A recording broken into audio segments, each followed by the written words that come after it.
Please start, sir. Am I audible, sir? Lingambati, sir. Yeah, you are very much audible, sir. Please start. Sir, am I audible? Yeah, okay. Yeah, you are audible, sir. Please start. Yeah, okay, I'll start, sir. ಎಲ್ಲ ಸಭಿಕರಿಗೂ ಶನಿವಾರದ ಶುಭಾಶಯಗಳು. Good morning, respected professors, colleagues, and co-participants. I extend a warm welcome to all of you for today's webinar series on Atmanirbhar Bharat, Opportunities and Challenges, organized by Central University of Karnataka, Department of Economic Studies and Planning, in association with Bharatiya Vitta Sahakara Samiti BVSS Bangalore.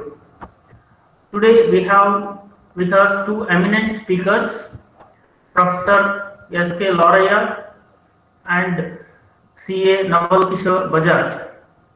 And to grace the session, we have guest of honors, Professor M.V. Alagawadi, Professor Pushpa M. Savadatti, I, moderator Dr. Panduranga V. On behalf of organizing secretaries Lingamurthy and Dr. Basaraj, I welcome all of you for today's session. I wish to give a brief introduction of the eminent speakers of the today's session. We have with us today a senior professor, Professor S.K. Loraya. Professor S.K. Loraya is working as professor in the Department of Economics, Hansraj College, University of Delhi. He is serving there for more than 4 decades. He is privileged to be a student of Nobel laureate Professor Amartya Sen and Dr. Manmohan Singh, our former PM. He has been a member of WTO and Economic Affairs Committees of ASSOCHAM. Professor Loraya is associated with the School of Management, Paris as adjunct professor. Professor Loraya is advisor and professor in the area of economics and research methodology at Amity Business School, Amity University, Noida, Uttar Pradesh. He is also associated with number of prestigious business schools as visiting faculty. Professor Loraya is having a vast experience.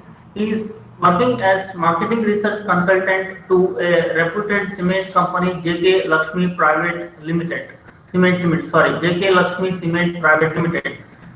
He has undertaken a project on measuring employees' satisfaction for Dubai Electricity and Water Authority, DEWA, in Dubai.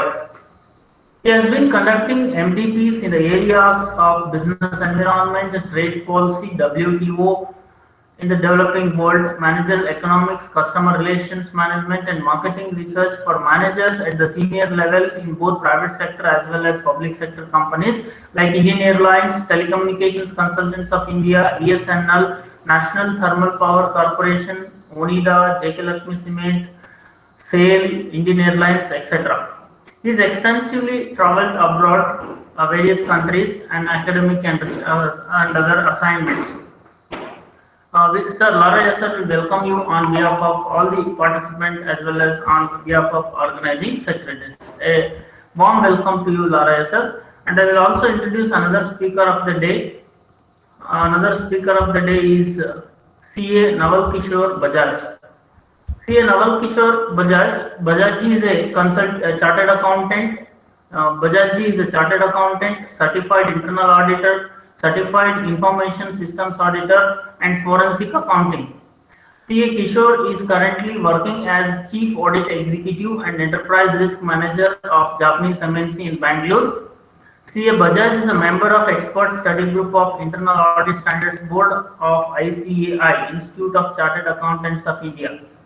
He is a member of Executive Board of Bharatiya Vitta Sahakara Samiti, BVSS, Delhi. C.A. Naval Kishore is a Joint Technical Director in Course Committee of the International Business Valuers Association. C.A. Naval Kishore has been participating as guest speaker on economic policies and corporate governance in various reputed organizations such as Central University of Karnataka, BVSS Delhi, and several other organizations like Indian Management Association, Institute of Chartered Accountants of India, Institute of Internal Auditors, the Institute of Corporate Affairs, PhD, Chamber of Commerce, etc.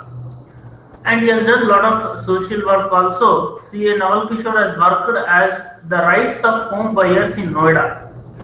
He supports promotion of Hindu culture and values by association with various reputed organizations. We welcome you, sir. I welcome both the speakers of the session. I also welcome guest of honor of today's session, Professor M.V. Saudati, Professor and Head Department of Economic Studies and Planning, Central University of Karnataka. I extend a warm welcome to Professor M.V. Ladavadi, sir, Head Department of Business Studies and the Dean School of Business Studies, Central University of Karnataka. I extend a warm welcome to all the participants on behalf of organizing secretaries. I hand over the session for further proceedings to Professor Pushpa Madam. Thank you very much. Thank you, Dr. Patti, for welcoming our today's eminent guests and introducing them to the august audience. I myself, Professor Pushpa Saudati, Head of the Department of Economic Studies and Planning, School of Business Studies, Central University of Karnataka, extend a very warm welcome to both the eminent Professor S.K. Loria and Shri Now I give Bajaj. over the session to Professor Pushpa Madam for proceedings. Am I audible? Over to Professor Pushpa Madam. Am I audible? Am I Yes, audible? ma'am. Yes, ma'am. Yeah. Yes, madam. Yeah. I extend a warm welcome on my behalf and on behalf of Department of Economics, Central University of Karnataka. At the outset, I thank BVSS Sangha for collaborating with us in organizing this special webinar on Atmanirbhar Bharat opportunities and challenges. This is very interesting webinar session, basically more useful for our students. So given the Prime Minister has given the call Atmanirbhar Bharat, and in the scenario of changing geopolitical geopolitics between different economic powers, this becomes all the more important. What do we mean by Atmanirbhar Bharat, and what are the opportunities and challenges it is throwing at students? So I once again thank you, and without taking much time, I extend warm welcome to all our faculties from Central University of Karnataka and from different parts of the country and other universities and my dear students. And now I will hand over the floor to Dr. Patti for further. And I think I will request the speakers to speak on their lecture. Thank you. Hand over to Patti. Dr. Patti.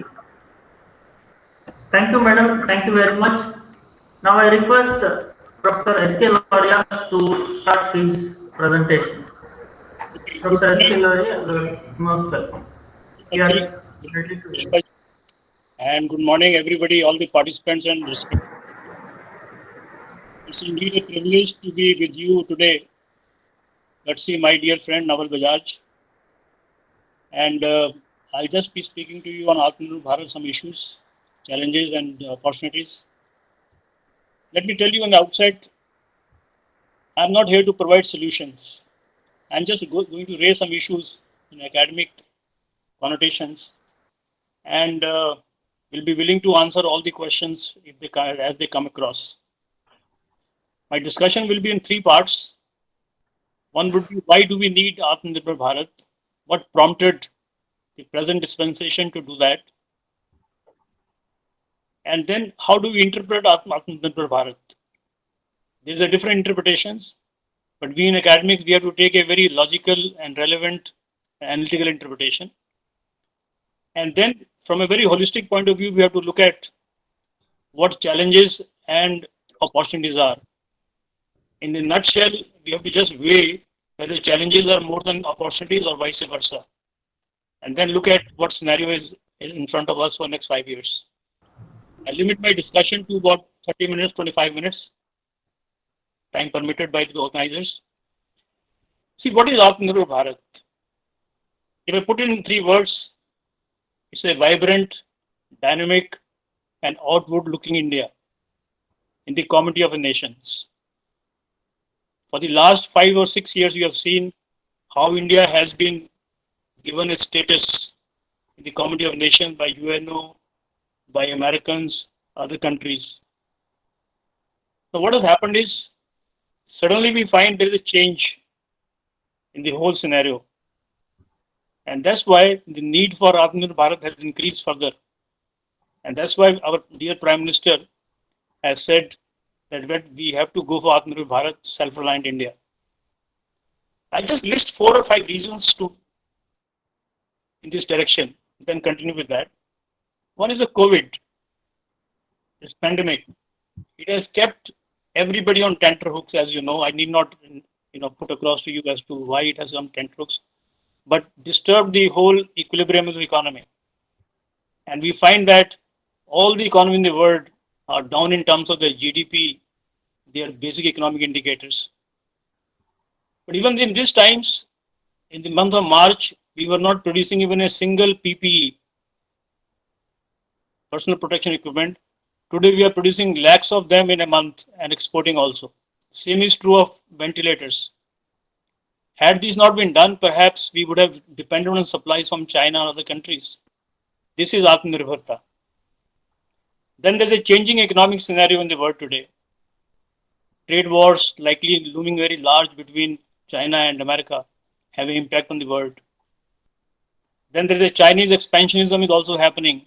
And you have seen recently how Chinese have tried to grab our land in Galwan Valley and other parts of Eastern Ladakh, and still they are adamant. And geopolitical situation, as Dr. Sabadrati has mentioned, has also changed. And then we have to change in terms of our foreign policy. Few days back, if some of you remember, our foreign minister, external ministers, Mr. Jaishankar said, we have to shed the caution, traditional caution that we had, and we have to believe more in our self-respect and self-interest rather than multilateralism. Now, all these are triggering a phenomena. Unless India is strong and capable, it cannot exert pressure on other countries to respect us and follow our national interests. For that, we have to be Atmanirbhar. I think in this scenario, without elaborating much on this, we need some kind of a self-reliance as such. And certainly not a self-reliance of pre-90s as such, but self-reliance of a India which can supply to the nations of the world, which can integrate with the global economy, and not going by merely import substitution. This is what I mean by Atmanirbhar Bharat. Let me go to the second question now. What exactly is interpretation of Atmanirbhar Bharat? Though there are political as well as economic connotations, I try to confine myself to economic connotations only because we teach or study economics alone. Though economics and politics are interwoven into each other, sometimes they need to be elaborated. I'll try to do that. There's one article which appeared yesterday in Times of India, which my dear colleagues you must have read. Former Chief Economic Advisor Arvind Panigriya. He has warned that if we simply go towards Atmanirbharta or self-reliance in terms of pre-91 era, we are doomed to be failure. What we need to do is integrate more and more with world economy, produce more and more for exports, allow more and more FDI, etc., and not import substitution industrialization. Some of you may be teaching to your students, or students may be remembering, 2 kinds of trade strategies are there. One is called inward-oriented trade strategies, and one is called outward-oriented trade strategies. Atmanirbharta does not mean inward-oriented trade strategies. It means outward-oriented trade strategies. When we say outward-oriented trade strategies, we need to look at how we can strengthen our supply chain, how can strengthen our scale of output, how can it strengthen our credit line, etc., etc. So this question is not self-reliance in an older sense, but a new vibrant economy sense, you see. Now, there's another statement made by Gary Rice few days back. He's a spokesperson of Indian International Monetary Fund. He said India needs more and more reforms. In spite of the fact that we have moved in a confidence index of doing business, ease of doing business, from somewhere 105 to 63 now. It's fairly good. But still we need to do more. And in that context, I must point out to you one figure which some of you may be remembering has been culled out of a data of the Ministry of Trade, that we in India started 6 years back, I mean 2014, 13, 14, some kind of a import substitution in software. Result was very dismal. And the result was we increased our exports from $7.6 billion to $8.9 billion. But we increased our imports from $32 billion to $55.6 billion. Now, if this is the kind of a import substitution strategies towards Atmanirbhar Bharat, perhaps is bound to be failure, you see. And what is needed is not import substitution induced industrialization, but export induced industrialization. I'll give you one more example to you. If you try to give more tariff protection to the industries, small sector emerges and they make quick profit, risk-free profit, and they never increase the scale of output. So what we need to do is for Atmanirbhar Bharat, invest more and more money, investment into export-oriented industries. This is the second aspect of Atmanirbhar Bharat appropriate interpretation. Third issue, which I think very important, we need to factor in or exploit forward and backward linkages in our economic growth. If we are able to do that, only then will we become Atmanirbhar or self-reliant. Backward linkages and forward linkages in terms of, some of you may remember, very famous Nobel laureate Wesley Leontief's input-output models. And if we integrate our backward linkages with forward linkages or vice versa, we're definitely going to become more self-reliant, more vibrant, more export-oriented. And fourthly, friends, our economy has to be driven by our self-interest, which we call Swarth. This is another aspect of Atmanirbhar Bharat. When we say it is driven by our Swarth, we must try to see to it our interest comes first and other countries' interest comes later on. Till now, we have been believing more and more on multilateralism. Some of you may recall the era of non-alignment. We never used to take any risk for our interests. If we do not take risk for our interests and maintain and manage our interests, we are not going to be respected in the community of nations. So, this is the fourth aspect of Atmanirbhar Bharat. So, if you look at these four aspects, this appropriately, in my view, define the interpretation of Atmanirbhar Bharat, not primarily economic alone, but also politics as well as foreign policy. Let me now just go to next issue.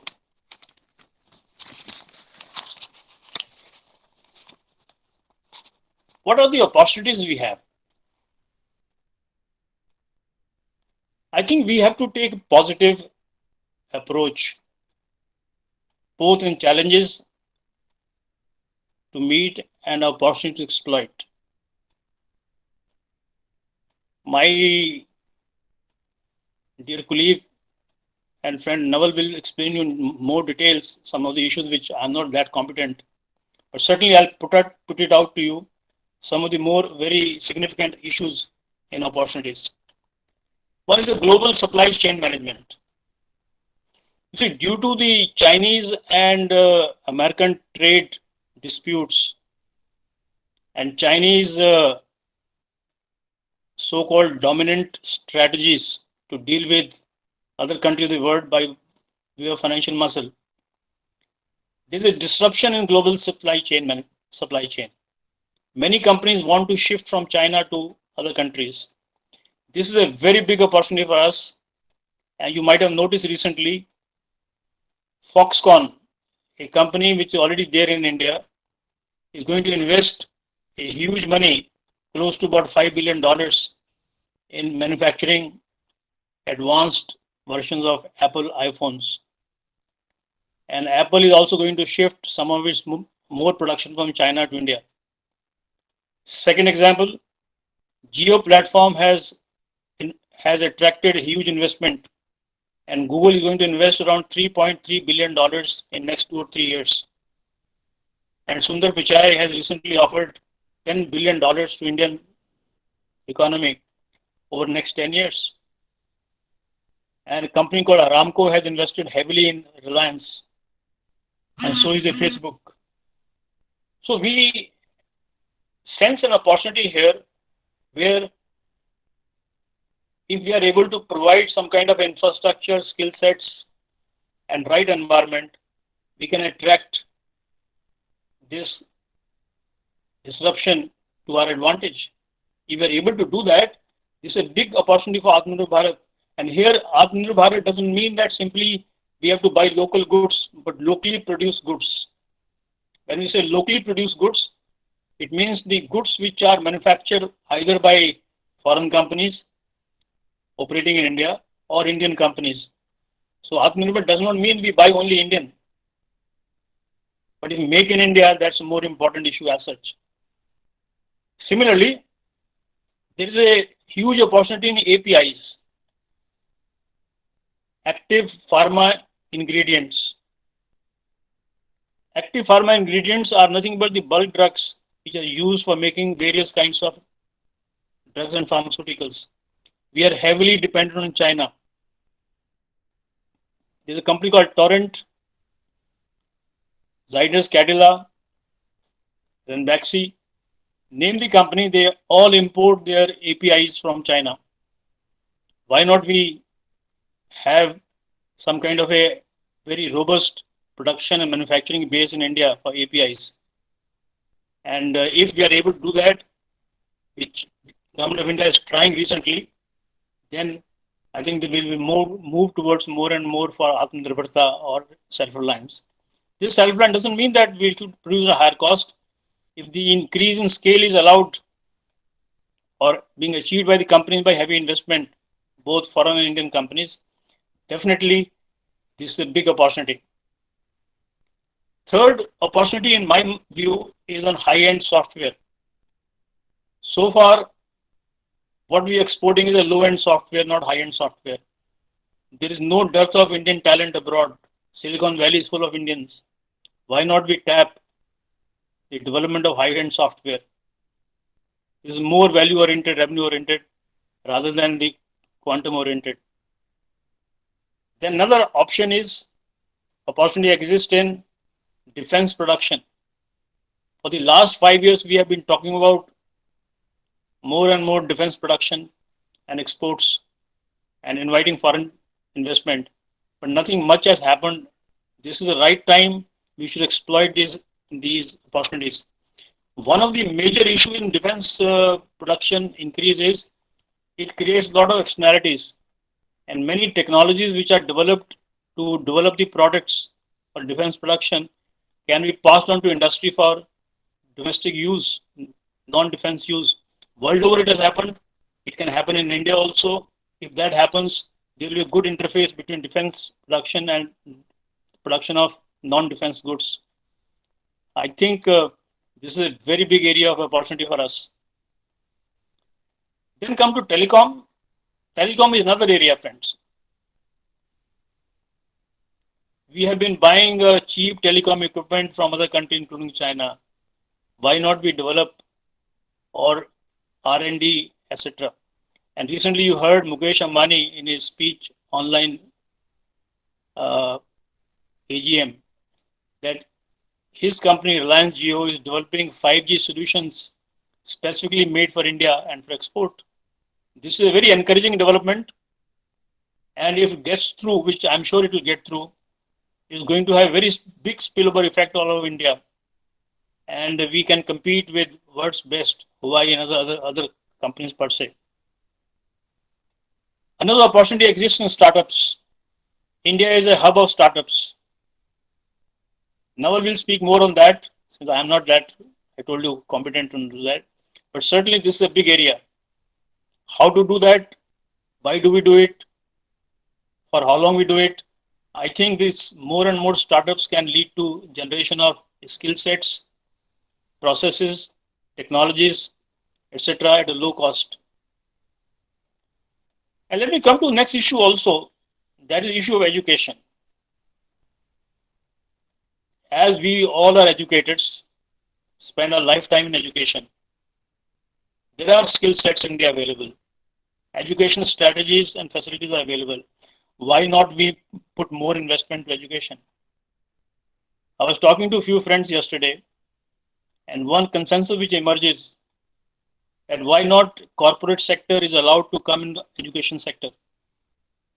Wherever corporate sector has been allowed to come in the education sector has excelled.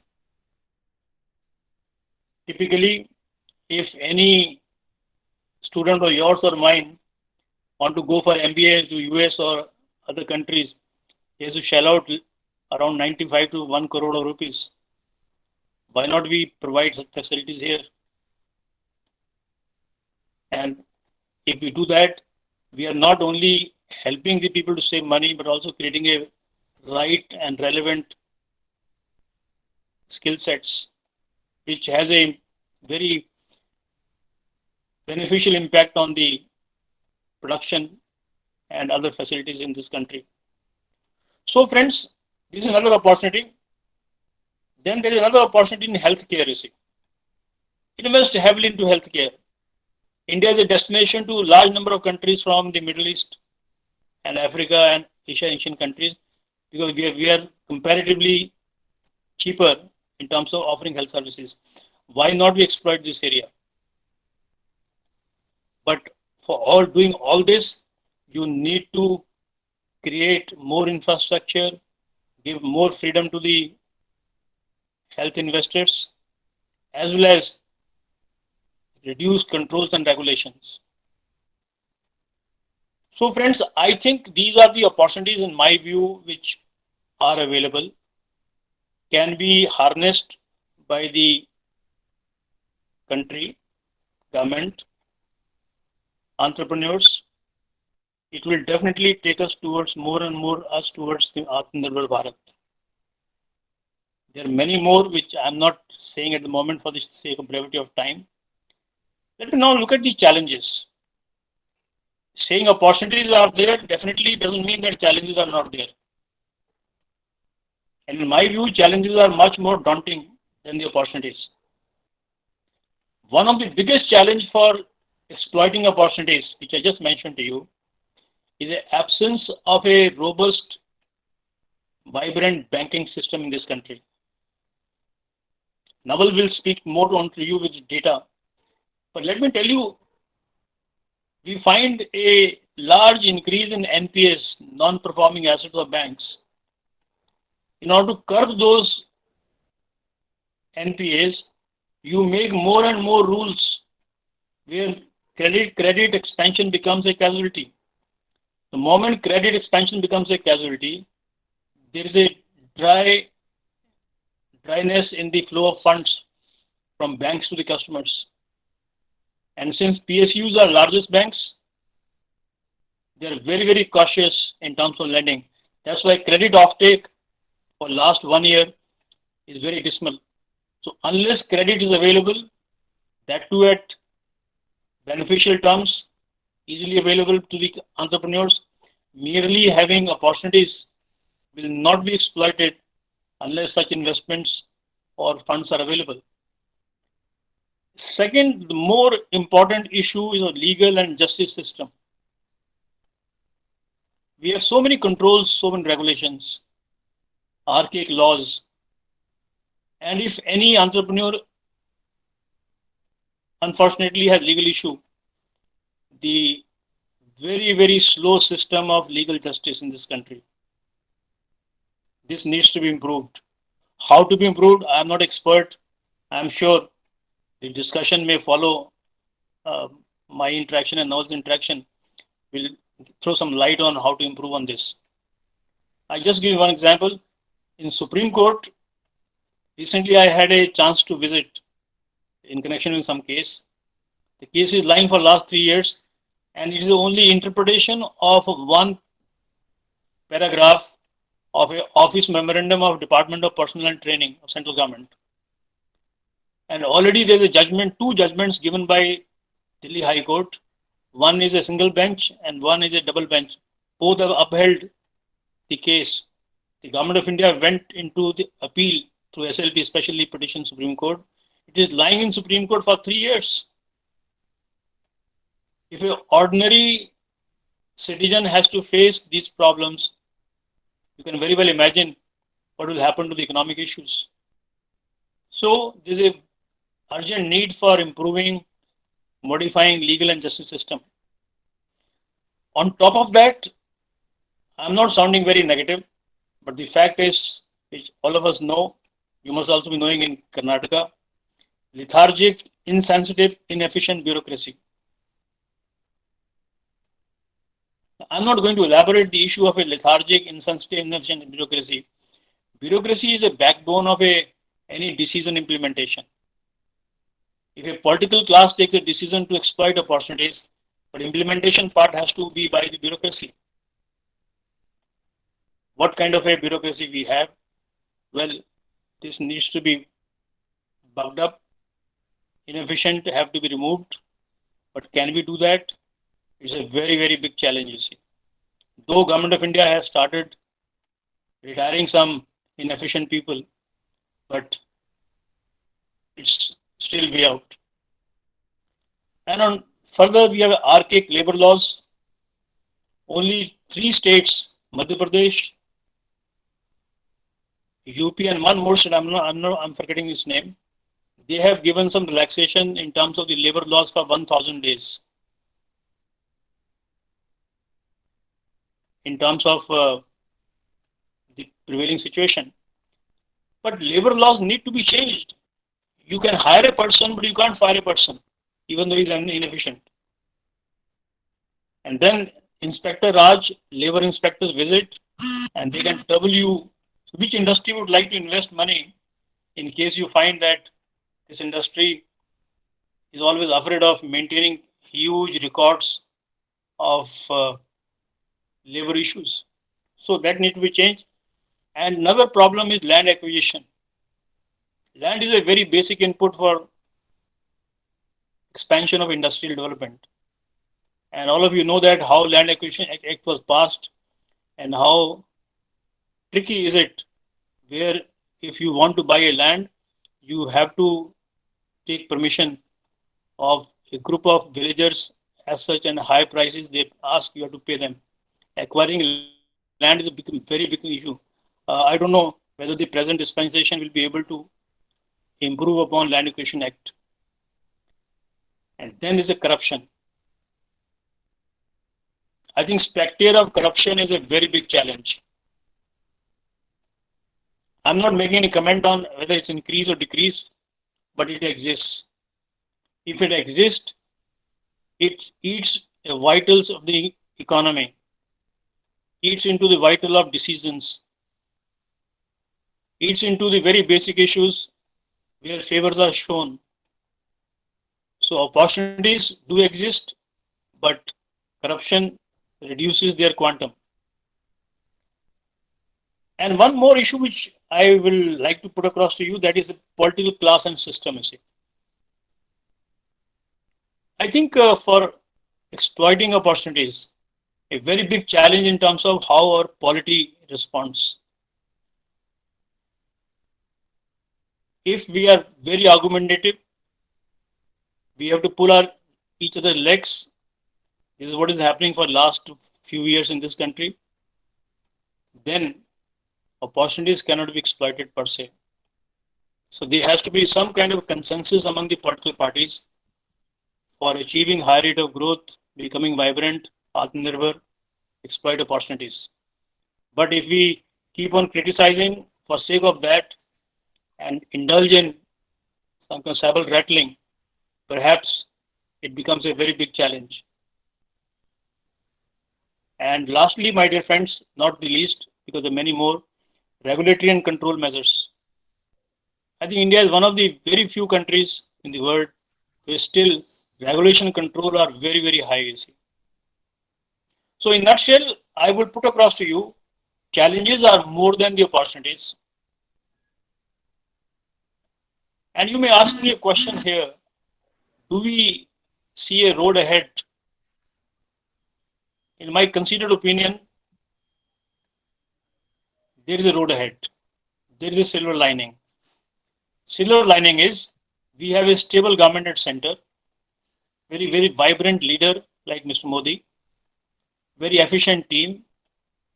And this vibrant leadership of Mr. Modi can help the Indian economy to face more challenges in a stoic fashion and incorporate strategies to exploit opportunities so that sum total of opportunities exploited become more than the challenges over a period of time.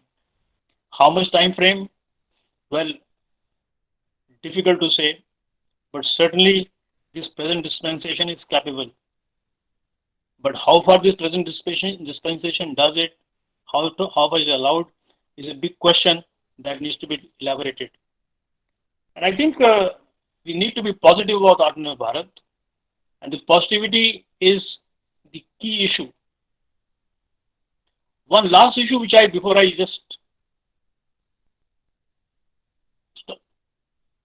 rest here, and that is we as Indians need to change. It is not the government which can do everything. It is not the companies which can do everything. We Indians. And we Indians in terms of our attitude. And we have to shed the attitude of pessimism and adopt the attitude of optimism. Oh yes, we Indians can do that. We Indians are capable. And when we say positive attitude, attitude needs to be changed. And there was one great economist, many of you may be knowing, my dear friends in faculty, Simon Kuznets. He listed 6 factors in economic growth, modern economic growth, like resources, technology, institutions, trade.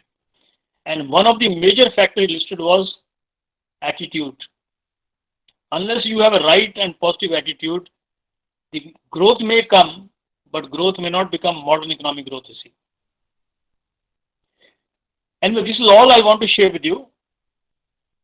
I could have spoken more, but time is not there with me. So I will be able to be in position to answer any question that arises at any time during the discussion. Thank you very much for patient hearing. Thank you.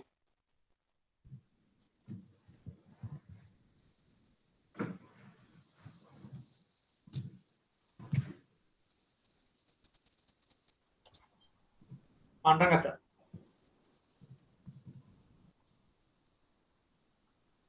Thank you.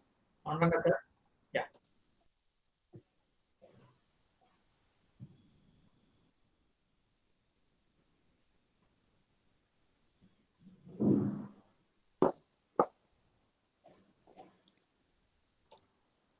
Pandanga sir, please continue. Mr. Lingamurthy, I have finished my presentation. Yeah, it's okay, sir. Just moderator, I'm requesting. There may be network problem, I think. Yeah, it's okay. Now I welcome CA Dr. Naval Kishore Bajaj to express his views on Atmanirbhar Bharat. Then later on we will have question and answers. I welcome Naval Kishore Bajaj.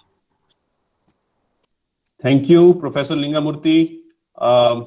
Good morning, my friends from DESP and BVSS.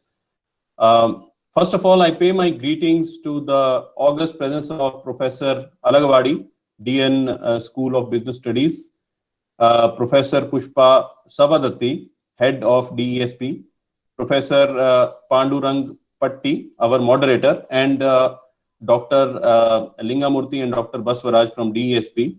I also am very glad to have this opportunity to speak with Dr. Loraya and the caliber and the stature that he has. So it is always a delight to listen to him. Especially, I would like to thank Professor Lingamurthy to connect BVSS to an esteemed university such as Central University of Karnataka and give us an opportunity to share our thoughts. See, Bharatiya Vitta Salahkar Samiti, BVSS, is basically an organization of finance professionals of India. And we do a lot of activities which help us in influencing the government decisions, government policies, as well as the policies of the various premier institutions related to finance professionals like Institute of Chartered Accountants, company secretaries, cost and works accountants, etc.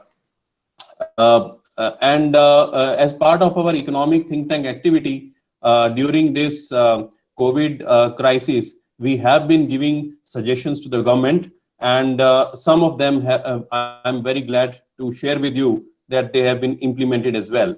So whatever learnings and questions we are going to take from today's session here, if there are any aspects that have missed our side, I would note them and take it back to the forums where they need to be addressed.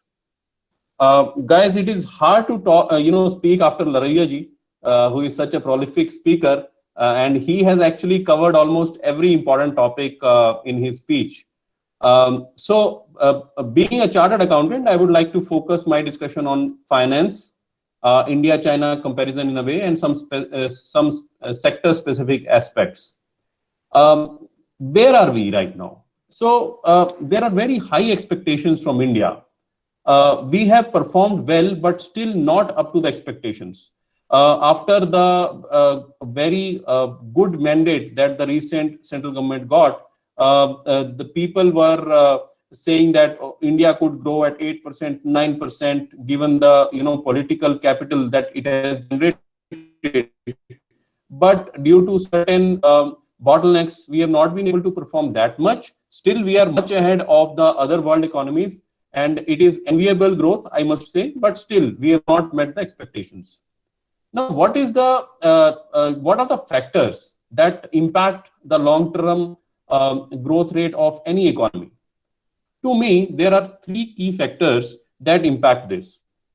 The first one is the supply of labor, such as working age population growth, participation of women, what is the retirement age, etc. So basically labor.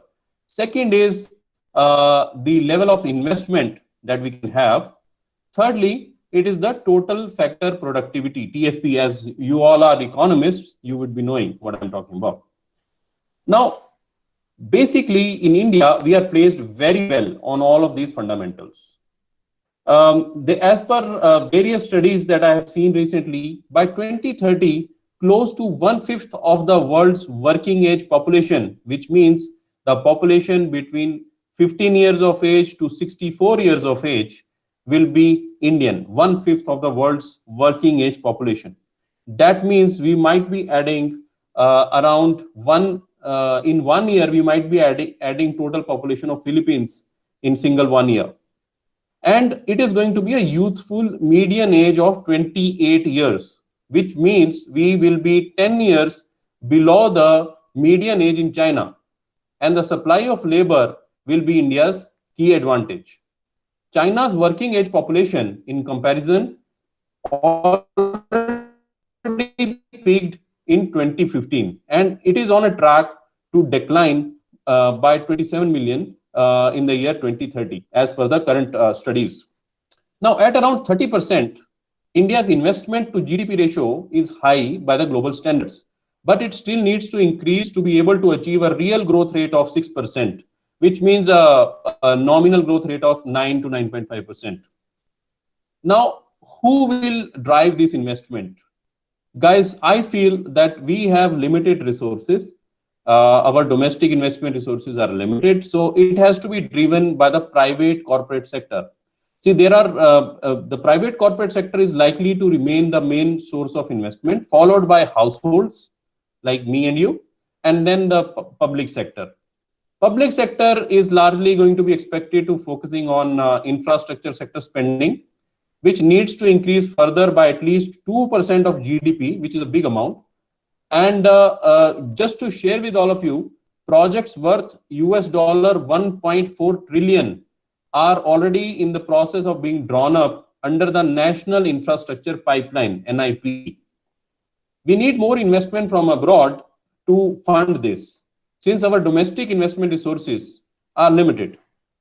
Now, if we wonder, which economies have been exporting manufacturers already moved to or are planning to move to recently after the COVID crisis. You would be reading in the newspapers, so much of discussion is happening around the world that how many people that there are many investors waiting to move from China and create a China alternative. So as per the study which is done by UBS, the economies that have which have recently got benefited based on the movement out of China or creating a parallel supply chain option in against China, the first country which has been benefited is Vietnam, and the second is none other than India. And after us, we have Malaysia and then Japan. It is a good trend, my friends.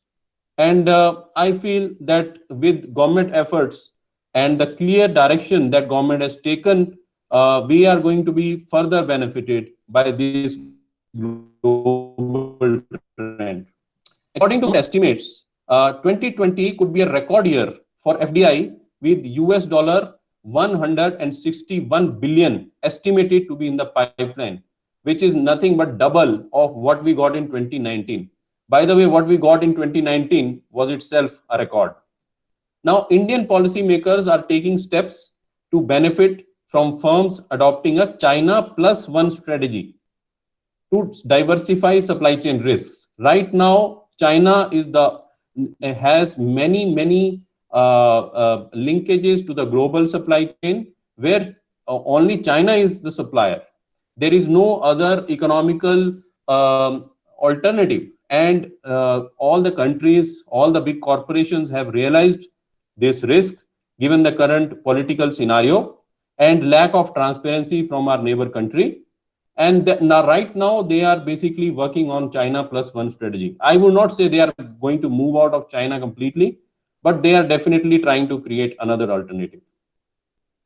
Now, despite having essential resources like land, which we have a very good land bank, low cost labor we have, coal, but India has missed out on developing a strong manufacturing setup. Our services have been really fantastic, but what happens is the services will have a smaller multiplier effect on capital expenditures and employment. So what government is trying to do is government is trying to focus more on manufacturing sector while maintaining the service sector where it is or taking it forward further. But there is a clear focus by government on the manufacturing sector. If someone goes and reads through the Atmanirbhar Bharat package guidelines, the government, cognizant of this, aims to raise the manufacturing sector's contribution to GDP to 25%. That is the target from around 16% where we are currently, which is a big gap. 9% of GDP is a big amount. Now, how to do that? And India's export share is 1.7%, global export share, while China is 13.2%. India's total factor productivity growth has been well below the 3% threshold. But all the countries in the past which have shown a growth rate of 8%, 9% that we are targeting, they have a better total factor productivity, and India definitely needs to work on this. But the growth drivers, as I mentioned earlier, we have deeply structural growth drivers, and that is why we can say that our growth will be sustainable. Now, having discussed where we are and where we could be, what are the main obstacles and what we need to do? Now, in my view, based on the discussion with various forums in economic think tank as well as other organizations, and also various studies that are available in the public domain, we can say that there are 4 or 5 key hurdles or obstacles. The first one was the tax rates, but I am saying it was because it has already been resolved. The tax rates in India used to be the highest, but now we have already made them very, very attractive. For a new facility to be set up, effective tax rate will be around 17%, which is equivalent to 17%, which is there in Singapore, which is the lowest in the world, I think, one of the lowest in the world. And if we talk about the existing facilities, it is around 25% effective tax rate, which is very comparable to China. So I think this hurdle is already gone. What are the other hurdles? As Laroya ji spoke about, banks and non-banks, lending scope. Yes, this is a big hurdle. Are we able to give loans? Are we able to, get the money back? How efficient is our financial sector? So banks and non-banks, insufficient lending scope, regulatory framework, and contract enforcement. This has been a complicated process, and government has already done some things, and it is in the process of doing certain things. For example, India Bankruptcy Code has been already done. So this will go a long way in improving the contract enforcement side, as well as improving the overall, business risk situation for the entrepreneurship. Secondly, financial inclusion, which means a nationwide rollout of basic bank accounts, that has been seen as a huge success abroad also and within India. Now, public sector banks, they still need reforms. They are in the process of that. Merging and allocating capital to the most efficient ones has been done. Mergers have been planned, some mergers have been done, some further are being done. Capital has been infused. But in the financial sector, in the banking sector, major issue, if you ask me, is that currently our banks, especially on the public sector side, they are not geared up to evaluate the business proposals the way it should be. See, I'm a chartered accountant, and based on my discussion with the people, my friends who are in practice or who will, help their clients in arranging the loans, how it works is, the top managements of the banks might decide or drive very good policies, but effectively when it comes to the Babuji, he was only looking at the chartered accountant's project report signed by a CA. Based on that, he will give the loan or not give the loan. But is that his job? It is not his fault. The fault lies with the training, the system that it has been in the past. So I think evaluation of credit proposals needs to go a sea change in the way we evaluate in the banking sector, especially on the public sector bank side. And I'm not talking about big proposals. I am talking about smaller proposals.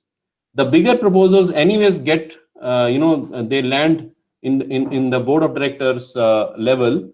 And in any case, we don't see a big challenge in their evaluation unless and until there is a management override of controls, which has been seen recently in the past. But especially on the, funding to the MSME sector or funding to the below or micro sector, I should say, that particular credit appraisal process needs to see a change. We need to train our bankers how to evaluate a good business proposal. How are angel investors able to invest in startups which our traditional bankers are not able to do, simply because they are just going by procedures. But procedures cannot override or cannot substitute the human intelligence. No computer can substitute human intelligence. You have to judge it on your own.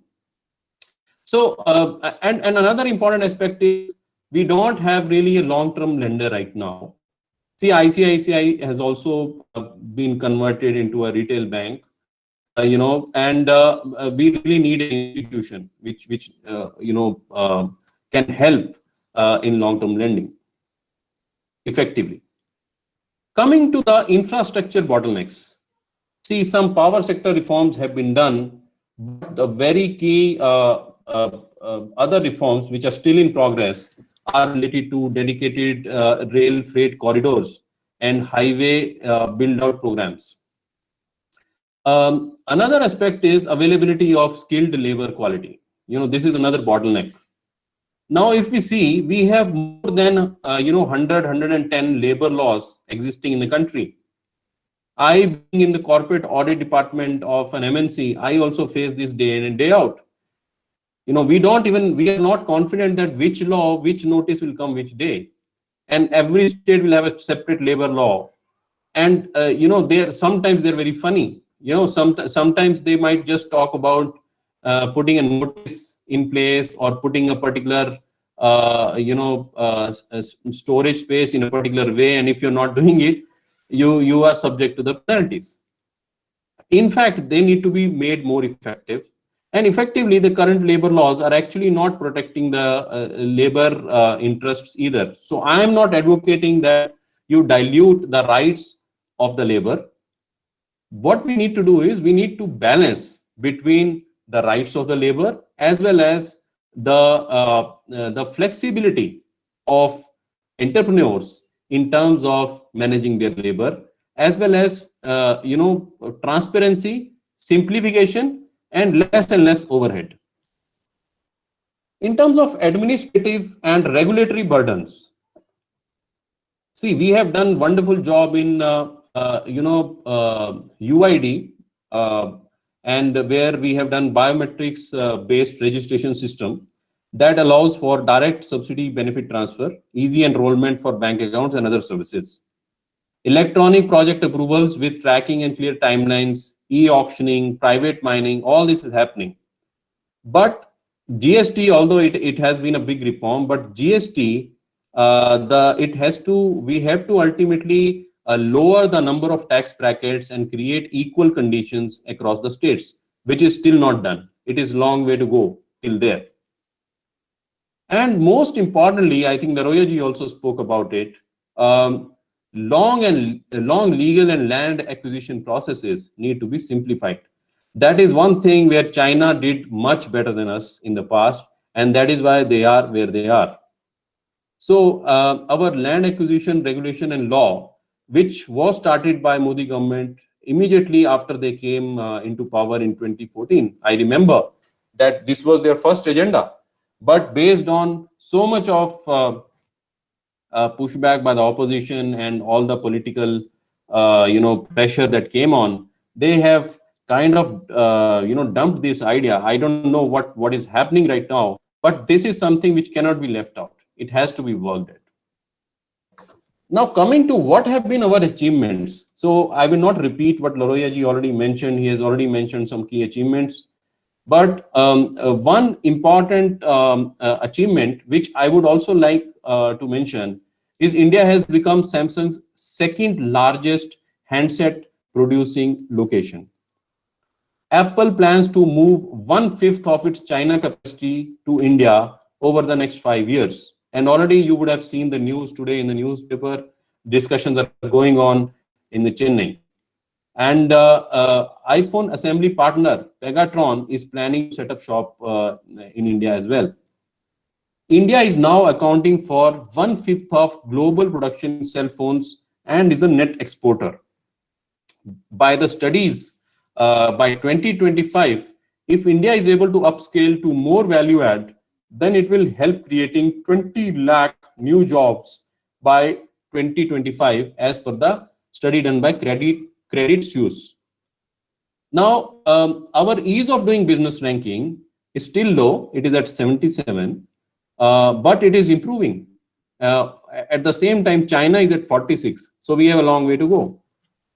So what I want to mention, so in terms of, the way to go, what we have to do from here, I would like to go back to the Atmanirbhar Bharat Abhiyan launching speech by our finance minister.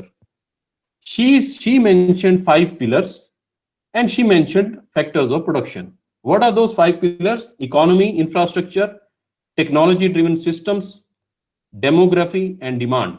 We have all that. But interestingly, in factors of production, she said the factors of production are being redefined and they are land, labor, liquidity, and law. If you notice, normally in economic studies, we will say factors of production is land, labor, capital, and entrepreneurship. But she mentioned liquidity and law, considering the COVID situation. And I am in full agreement with her, because um, liquidity is the most important aspect in the current business scenario. If the enterprises who are having cash and good working capital will definitely survive and then achieve greater heights in the coming years. But the enterprises, the business where we don't have liquid funds, could actually go to closure. And we have seen some examples like that already. And on the law side, I think she was highlighting the contract enforcement, that due to the crisis situation, people should work in an ethical way. It should not be that taking the advantage of crisis situation, we start not non-enforcement of the contracts. We should honor our commitments, and government also will make sure that the contractual enforcement is done. And that is what I think she meant by that. And I'm in full agreement to her. But I would also like to add to this. The 4 L's that are given by our Finance Minister Nirmala Sitharaman ji are land, labor, liquidity, and law. But I think they need to be married to the 4 W's of the corporate terminology. The 4 W's are why, where, who, what, and how can also be added as a 5th one. Unless and until you define the operational guidelines of this package in a very effective way, we will not be able to reach the target that we have set for ourselves.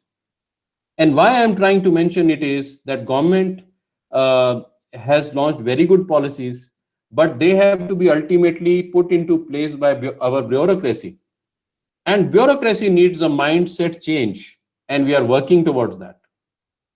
The mindset of the bureaucracy should not be that if this guy is breaching on this provision, then this penalty should be put and that penalty should be put. Rather, the law should be made to enable an honest person, an honest entrepreneur, an honest employee, an honest citizen. Our laws are currently made in a way that are targeting to catch or target the indisciplined lot. Yes, that has to be done. I'm not saying that it shouldn't be done, but the focus should be on the enablement part than to catch hold of the non-compliant people. But that also highlights the situation of or the kind of confidence that our bureaucracy doesn't have on its citizenship. So are we ethical enough so that they can trust us? I have a question for this forum. Let us try to think that if all the lockdown guidelines that were issued for the first lockdown and the second lockdown, if they were adhered to by our citizens, by our brothers and sisters in the right way, in the letter and spirit, in the first 2 lockdowns, will India be landing in the current situation where we are today? My answer is no. We would not have landed into this situation. But because of indiscipline, because of lack of integrity, because of a thought of taking a pride in breaking the rules, we have landed into this situation. And this is reflecting into our bureaucracy mindset as well. So I think citizens and bureaucracy needs to come together, but more responsibility will lie on the bureaucracy to frame the laws to enable rather than to catch hold of people who are not compliant. This is my another take. Now, Dr. Loraya raised a very interesting point about the article which has been written recently by Arvind Panagadia ji. He is a very renowned and very respected economist, and I have deep respect for him. But I will share slightly different view. See, I think it has been already to some extent accepted by the Indian government establishment that the Western school of thought on economics may not be truly beneficial to us. And I think all the government policies so far and decisions are reflecting towards that. Government is going towards the old school of thoughts that India had. Whether we talk about Arthashastra of Kautilya, or the famous Tamil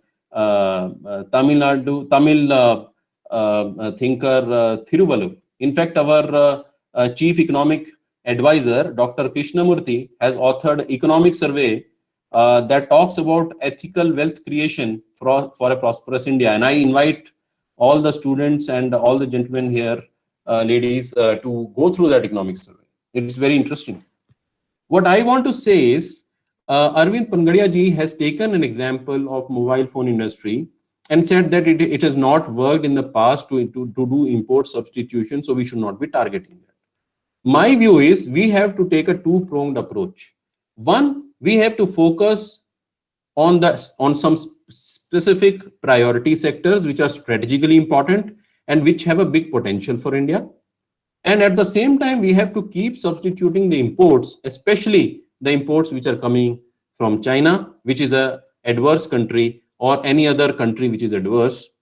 And also we have to build our capability. Now let's talk about mobile phones, which Pangadia ji has elaborated in his recent article. My personal view is that if we look at the similar example of auto industry, when auto industry came to India, we didn't have technology. All the equipment was brought from abroad, and basically assembly was happening, and the value addition was quite limited. I think in India also, the mobile, the cell phone manufacturing, even if we have reached net, as I mentioned earlier, the net, we are net gainer in the export and import, but our value addition is quite limited. Still, we are creating jobs. And what will happen eventually, in my view, is that once we have assembly set up here, then entrepreneurs will automatically start looking for the local supply chain, and that will automatically create an ecosystem that will help us in generating more employment, more technology, and better value addition, which currently we are not doing. It is a journey. Look at auto sector. We had nothing. Right now, our auto part sector is already supplying and exporting globally. My previous employer, Honda Cars, has recently announced that they will turn their India plants, 2 plants they have in Delhi NCR, they will turn them into an export hub within Honda affiliates. So this trend is already there, but how we have reached here is a journey. The journey started by assembly, then by slowly localizing the parts, localizing the technology, and right now we are in a stage to export. So I feel the same will happen going forward for India also. What are the priority sectors in my view? See, I think you would be reading in the newspapers anyways. So on the services side, but as per UBS study, which I recently got an opportunity to read, e-commerce is going to be the next game changer for India. In fact, as per that study, if I look at the figures, as of now, just a second.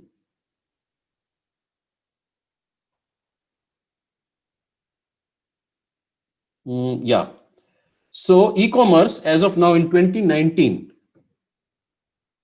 we were at around 50 billion US dollars.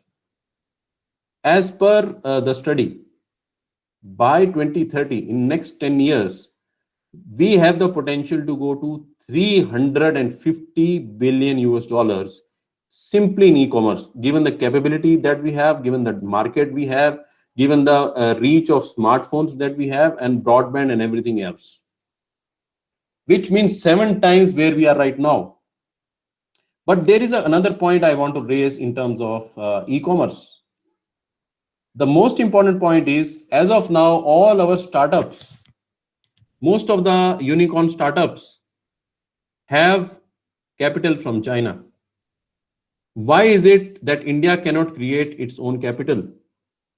In a recent discussion with Mohandas Pai ji, he had also proposed, and I think government is already contemplating this, that whether our institutions, our financial institutions, which are rich in cash like LIC and others, whether they can start contributing in a optimized and a calculated way to the fund of funds, and which can later on be financing our startups.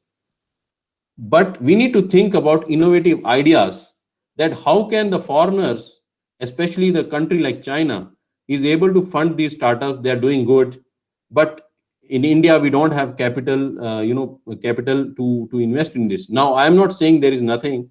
We have local investors in Bangalore who have invested and they have got returns as well.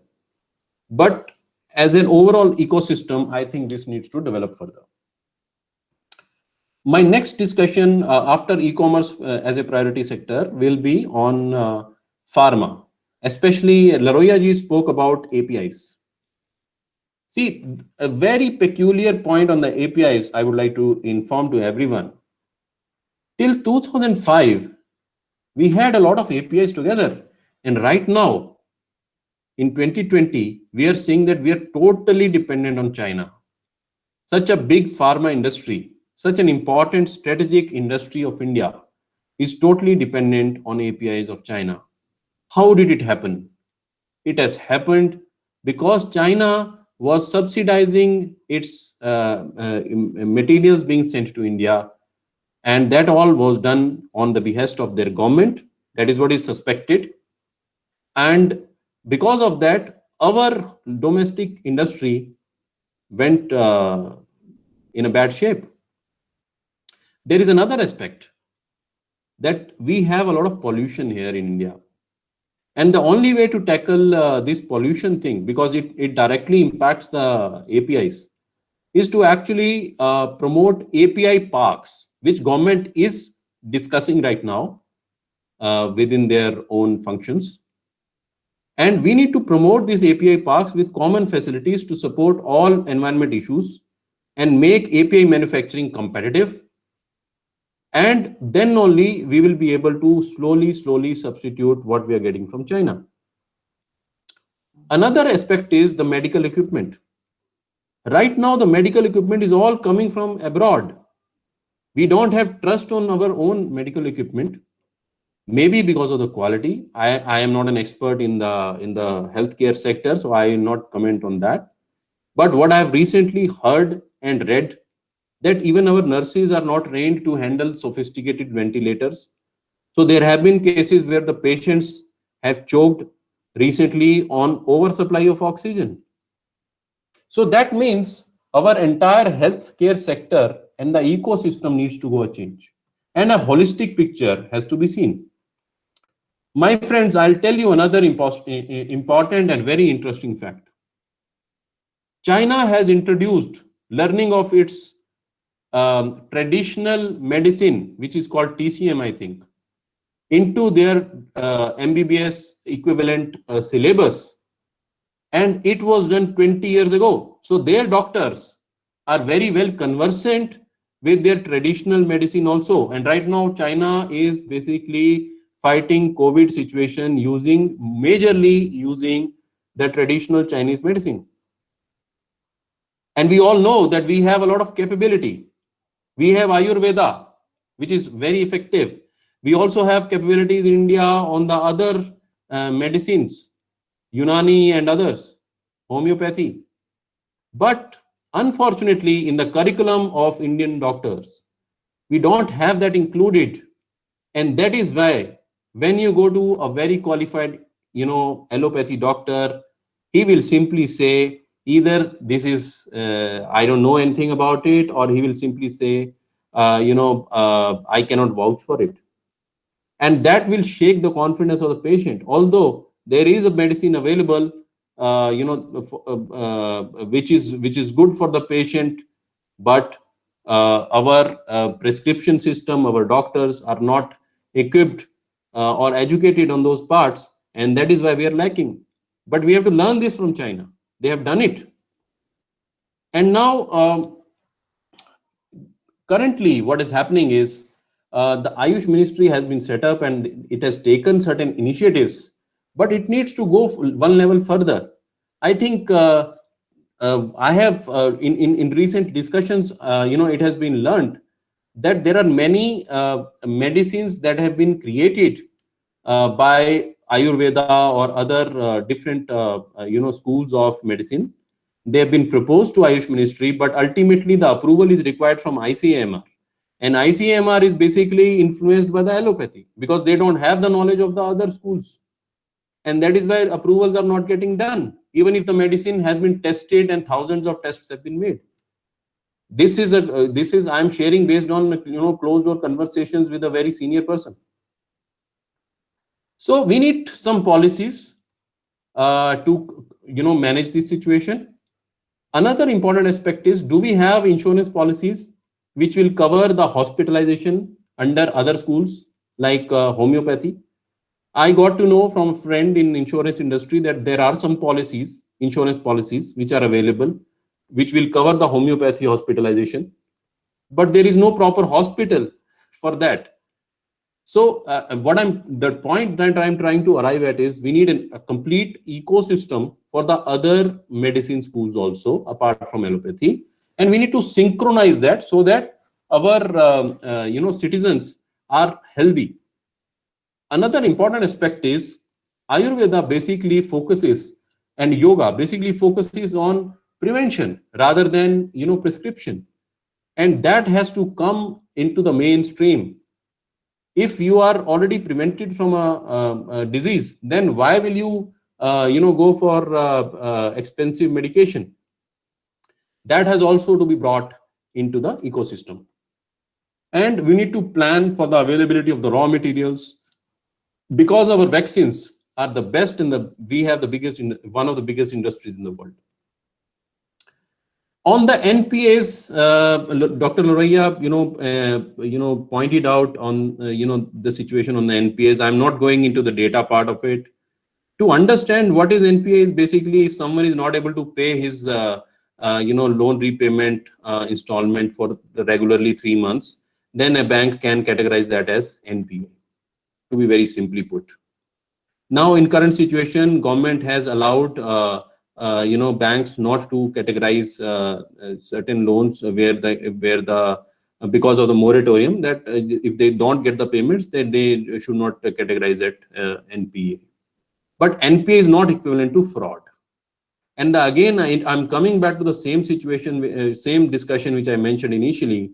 Our banking sector has to improve its way of assessment of various loans, and they should be able to work out a way where they should be able to find out whether it's a genuine NPA, where entrepreneur has actually got business trouble not because of his bad intentions, but the overall business situation, versus bad business proposals, bad credit proposals. So I think the root cause is there, and I think discussion is already happening. But it's as a snail's pace. It needs to improve.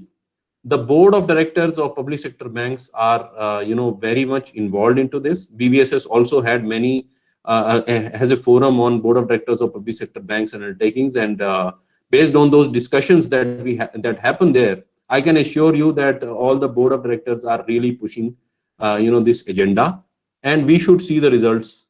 But yes, it will take some time. On the real estate, I have just one point to make.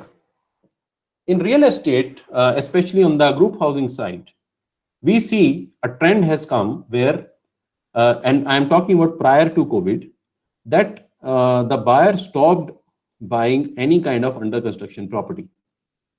While till 2011 or 2012, a lot of buyers were buying under construction properties. But after that, now, if you ask me, after 2018 or 2019, people stopped it.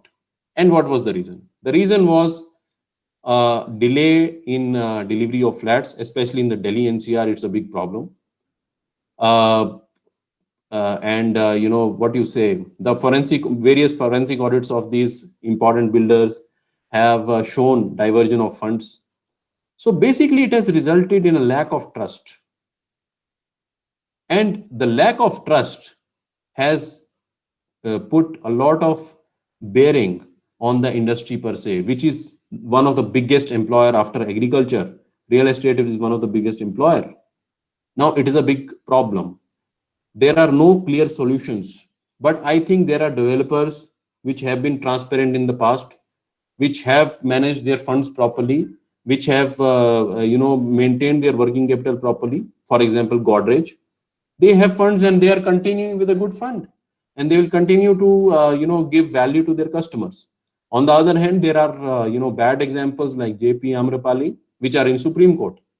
So what I'm trying to highlight here is, again, ethical wealth creation is important, and implementation of contractual enforcement law, that is also important. On startups, I already shared my thoughts on the fund of funds and the availability of our capital. But I think there has been a boon also to some of them. Like, for example, I think the most benefited sector has been the online meeting sector. It's not a sector, it's a kind of, some of the service providers.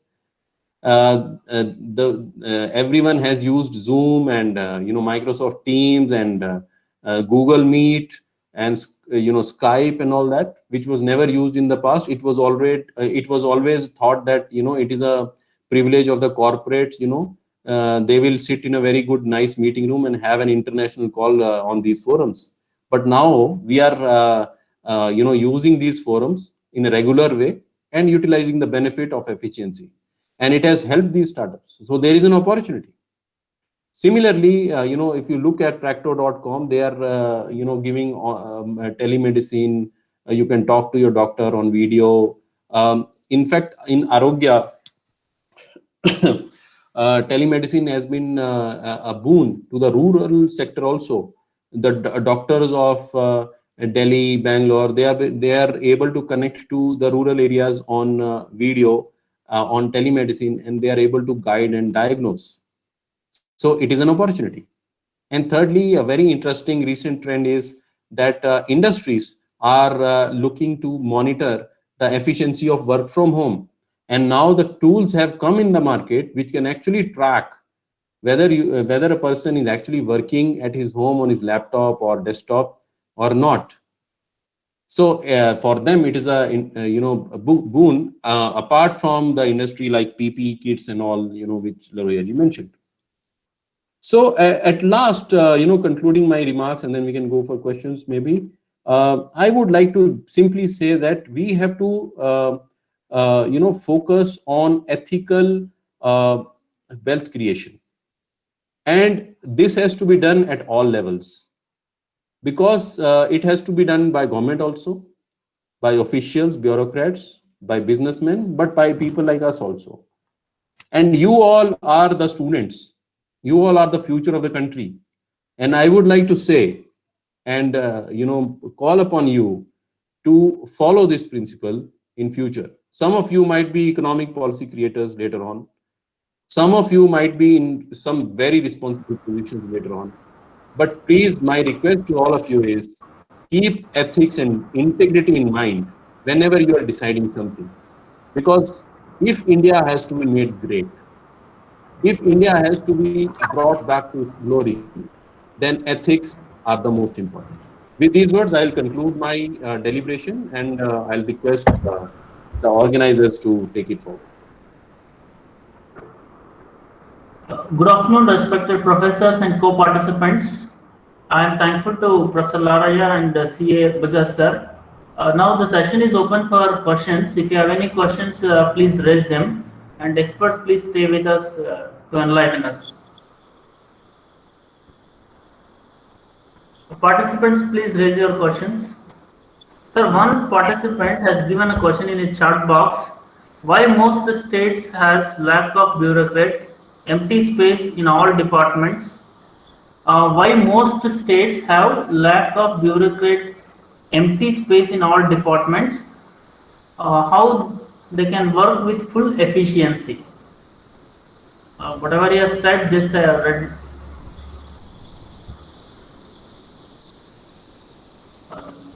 Sir, are you able to hear me?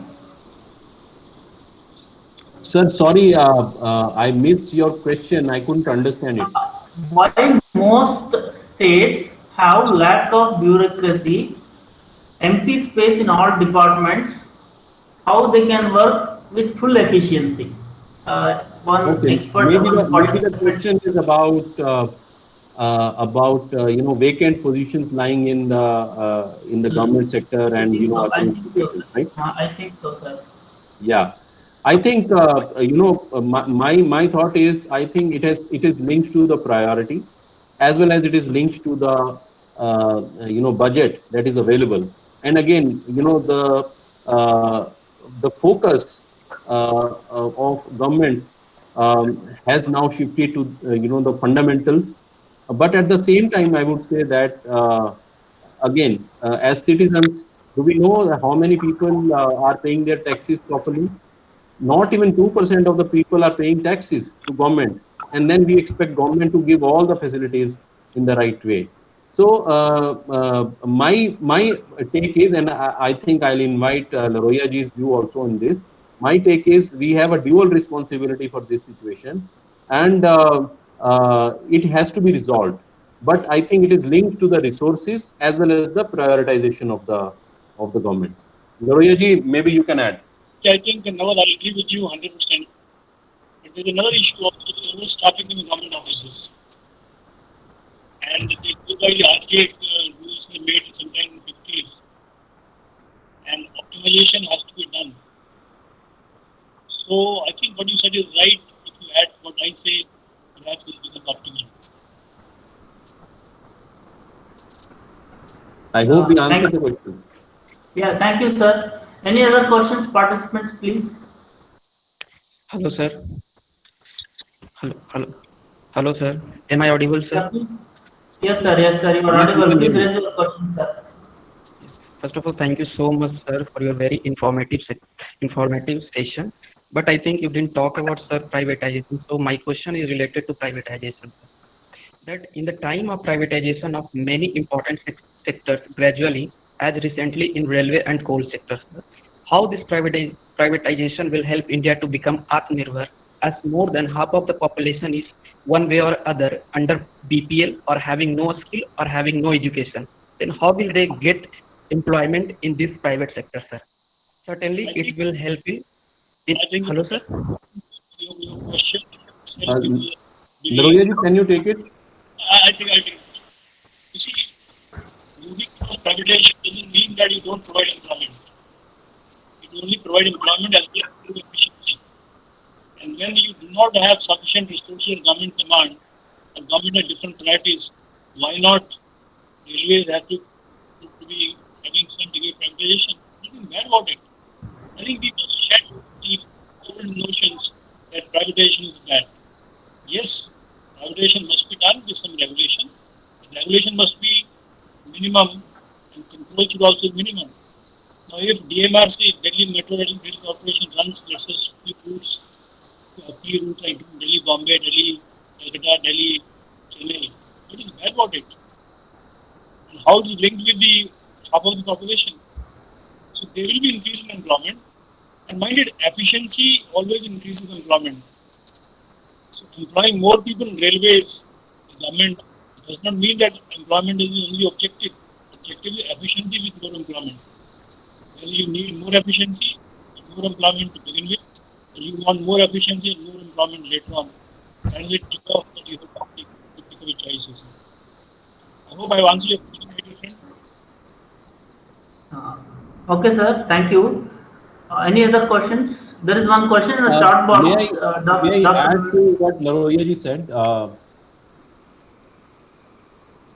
May I add to what Laroya ji said? Please, sir. Please. My point, in addition to what Laroya ji said about efficiency in privatization, see, I think the question also came from the thought that whether the job security and those things will be taken care in the privatized sector. See, I think we need to go to the current examples that we have before us. I am personally also working in a private sector. So, it is not like in private sector, you will always have a problematic work culture or the inhibition or the, anxiety about, whether we should get into a private sector, whether our job security will be there or not. These things have to be, kept aside from the mind. The most important part which has happened post COVID is that people are now reskilling themselves. There are people, there were certain skills that existed and that were marketable earlier, but there are new skills that have to be learned. There are job losses. I acknowledge that there is a problem going on, but then there are winners also who are reskilling them, who are going into a direction which they had never taken earlier, and now they are a success story. I know some of them personally. So what I'm trying to say is that private sector and public sector, there always has to be a balance. And private sector will definitely bring in efficiency, but at the same time, in the strategic sectors, public sector must be there so that they can control over the profit, motive of the privatization. So a balance will always work, and it will always be a continuous debate on which sector it should be privatized and which not. But it is a fact that we cannot live without private sector. Simply because I spoke in my presentation about the resource constraints, from where how much percentage of the GDP we need additionally as an investment, and government doesn't have money. So from where the money will come? Either the government will take loans in terms of sovereign bonds and everything which they are anyway planning to do. But apart from that, they will have to give opportunity to the foreign institutional investors, big corporates like from US and other countries, who are interested in India's market. What they will do is they will bring in technology, they will bring in efficiency, they will bring in jobs, and then India will prosper overall. That is what the new concept of Atmanirbhar Bharat is. Professor Patti, just I want to interfere. What our students are interested in knowing is, yes, private sector we have to invite, no issue. But then where in India is a village economy, where more than half of the population lives in rural area, and they do not have access to even basic 2 square meals, literacy, and talking about this sophistication and all that, it will benefit hardly a marginal, top 5 or 10% of the population. So Ravi's question is, what about the remaining 60%? Yes, we do agree. So you have to create a level playing field for them. You bring all of them to that level so that they will also have an access and their quality of life will be enhanced. Perhaps that raise his apprehension, I suppose. So whether that can be addressed, if so, how it can be. That is the thing. Let me pitch in here, you see. We have to be forward-looking economy. Definitely, the rural economy is very important. There are ways to improve rural economy, and things are happening in a very big way. But saying that rural economy is not available, that's why we should have a privatization. Perhaps that is not a good kind of a diagnostics. No, Let me complete first. I think what we need to do is we have to have a balance. There have to be strategies by which government should get priority. It is the role of state governments here becoming very important. Create more education facilities in rural areas. And Manrega, for example, is a big failure. I was a friend of mine who was teaching in MIT. 10 lakh was sanctioned for making a one marginal bund. And every year they sanction 10 lakhs, and every the floods come from across Nepal, that one gets dissolved. Why not we create a permanent or semi-permanent infrastructure in Manrega? Open poultry farms, have a animal husbandry or milk production. Things can change. But simply saying that, well, privatization will not help simply because there are more than 50% people live in areas. We also need to think along with this. So we just be modern in our outlook rather than getting back to the 1950s or 60s. has to be balanced as such. I do agree, Professor Loria, but the thing is, we need to go on war footing to Yes. uplift the rural economy. Unless we do that, because you said we have to open more schools and more colleges, and today even in rural areas, even my domestic helper is not interested in sending her children to the government school because there is no quality. She wants to send her children to the private school. So we need to do something on a war footing to enhance the quality of living in government colleges, schools.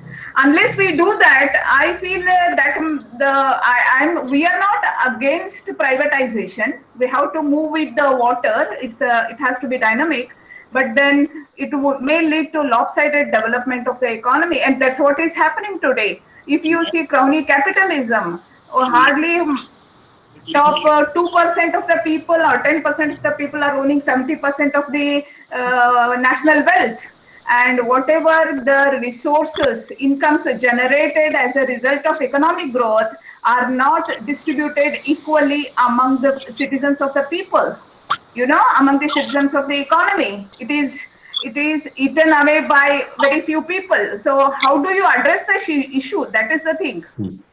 Let me just comment here. See, 50% of the school education is a private education in India. And if you try to reduce the controls and regulations, there will be more and more schools will be opened. And if more schools are open, more spread of education access will take place.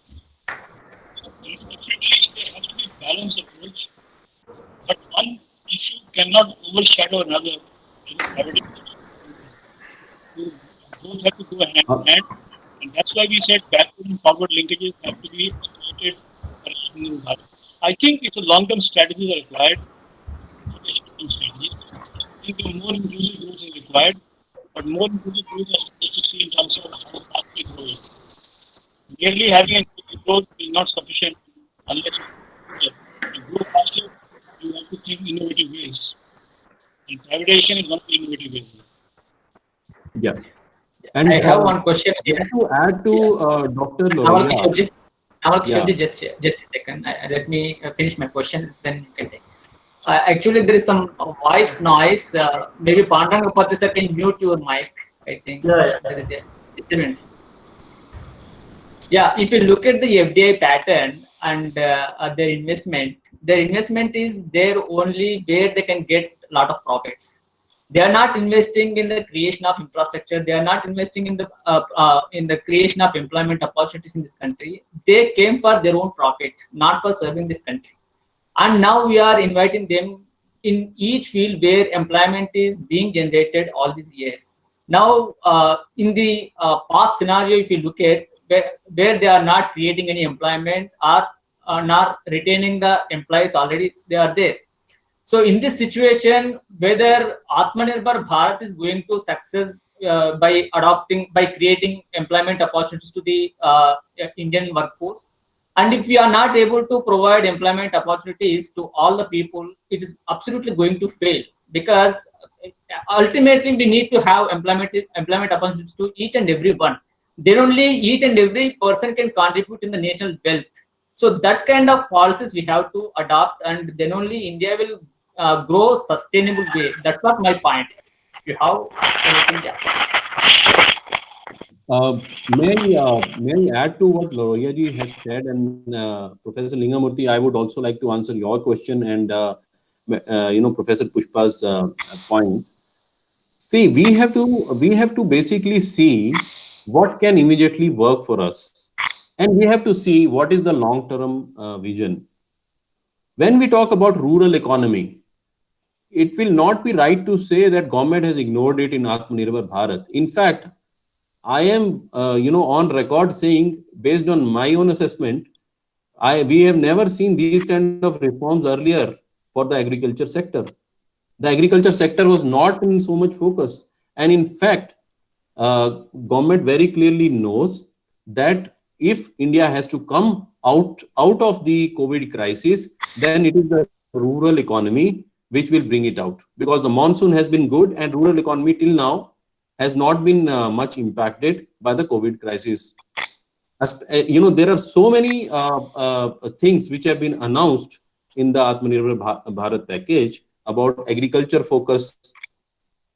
In BVSS also, we have done multiple discussions with Kisan Sangh, and we have understood the challenges. But the challenge which comes in agriculture is, it is a state subject because it's directly related to land.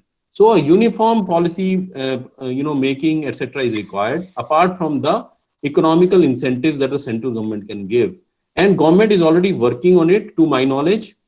A lot of things are being done, a lot of things will be done. Agri-technology related startups are being promoted. They are already in touch with government, so that the food and packaging industry should be just next to where we are.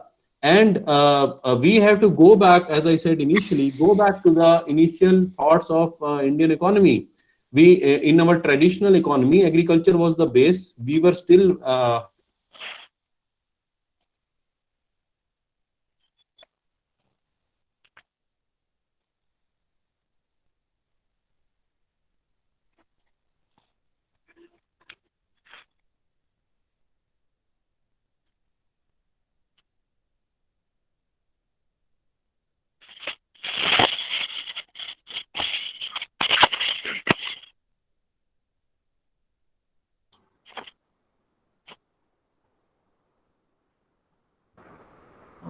Sir, it seems there is some problem from Bajaj sir side. See Bajaj sir side. We are not able to hear you, sir.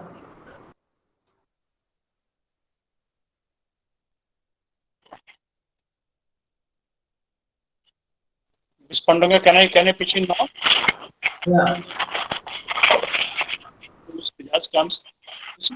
Recent reforms in the Government of India regarding Essential Commodity Act, free movement of agriculture products across states. There is a change in APM, Agriculture Prices Marketing Committee. These reforms are taking place. I think gradually things are happening. So I think privatization and rural development can no contradiction between the two. And definitely we need to have inclusive, no doubt about that.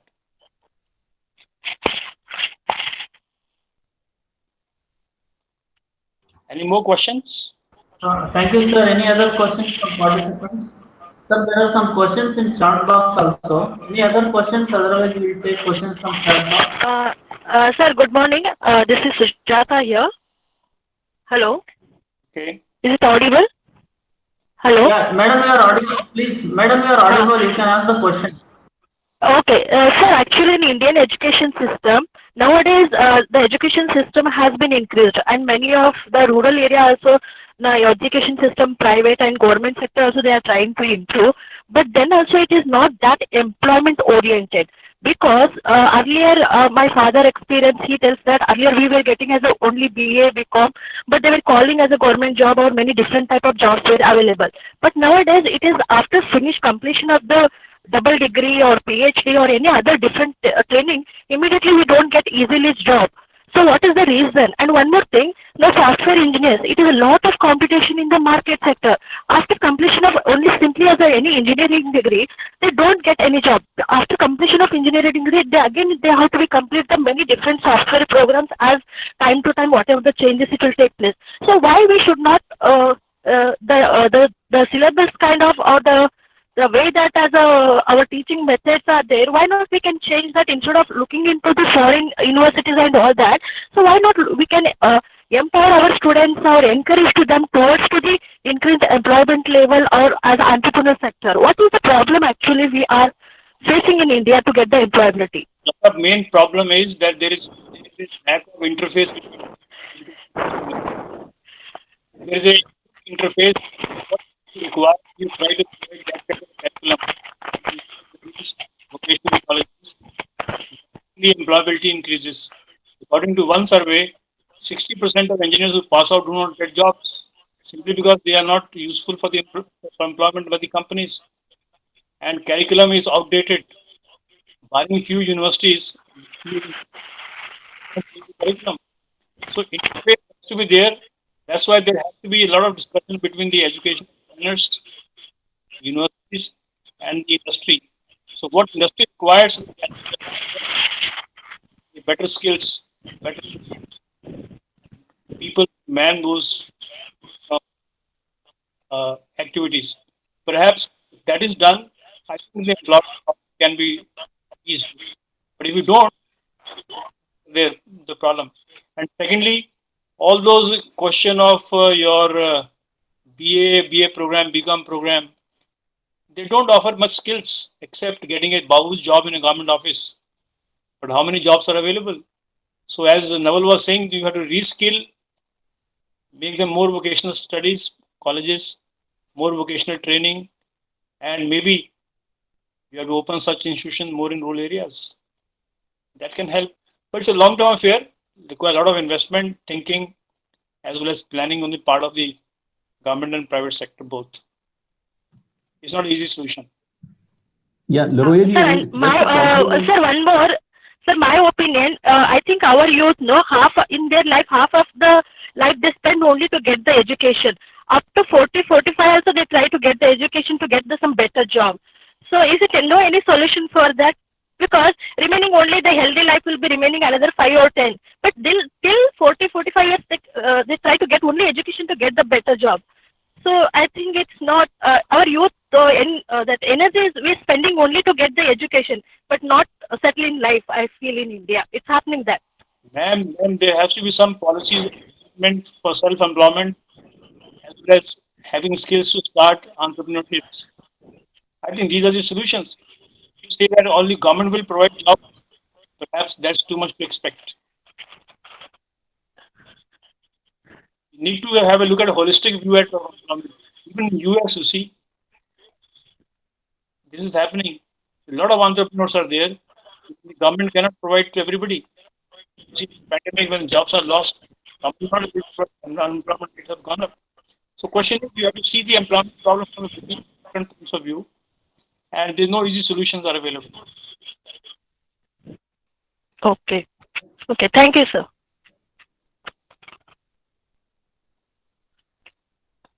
Thank you, sir. Thank you. Thank you. okay. Thank you, madam. Any other questions, please?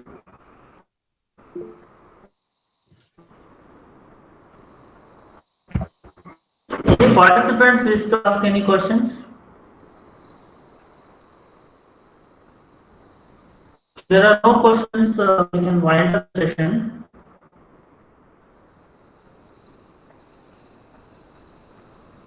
So before wind up, we want to have some words from both of you, sir, Professor Loria and Professor P.A.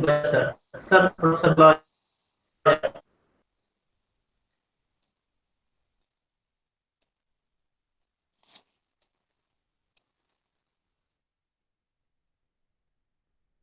There is some connectivity problem. Sir, your voice is not audible, sir. Dr. Pati, are you talking to me? Yes, no, madam, Professor. But you want anything, madam? Madam, any questions? Dr. Pushpa made a very important point, and unfortunately, I got disconnected in between. So I was talking about agriculture at that time.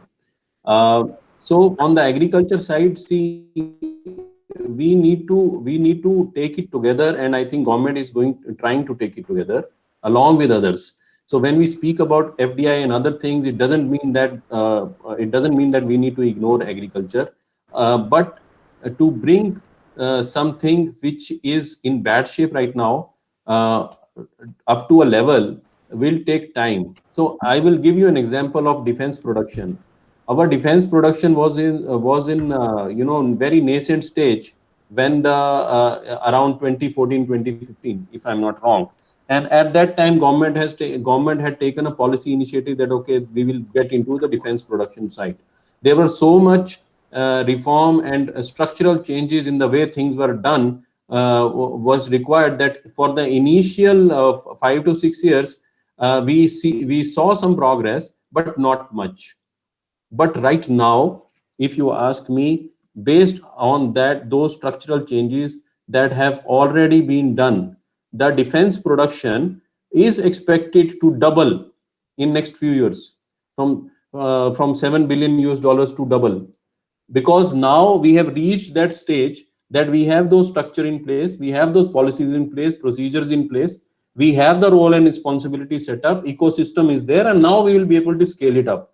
The same way it will happen in agriculture also, because agriculture has been an ignored sector for a long time.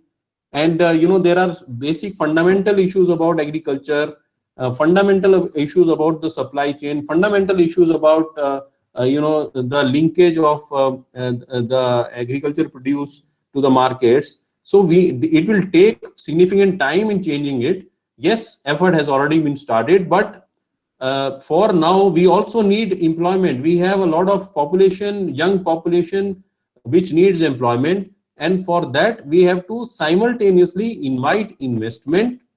And for investment, the only source which is easily available is the foreign direct investment and the other financial institutions. We have to accept this fact, and that is why I'm saying that we have to take both of them together, because if we just focus only on the laggard sectors, we will not be able to provide employment to our population. That is my personal view.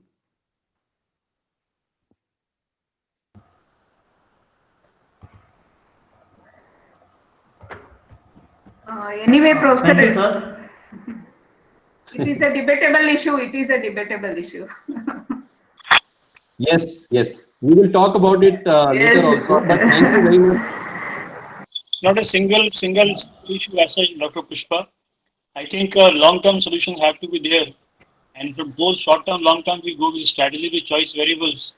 Until temporarily, we'll be able to generate employment. You see. Yeah, definitely. I agree that we have to go for long term, and we are not denying that we should not go for privatization.